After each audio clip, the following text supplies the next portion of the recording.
इचलकरंजीतील शांतीनगर परिसरातील ओढ्याजवळ नैसर्गिक गॅस वाहून नेणाऱ्या पाईपच्या साठ्याला आज भीषण आग लागली। या पाईप प्लास्टिकच्या असल्यानं मोठ्या प्रमाणात धुराचे लोट हवेत पसरले होते।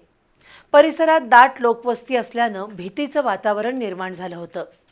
याबाबत माहिती मिळताच महापालिकेच्या अग्निशमन दल आणि आपत्ती व्यवस्थापन पथकानं धाव घेऊन आगीवर नियंत्रण मिळवलं।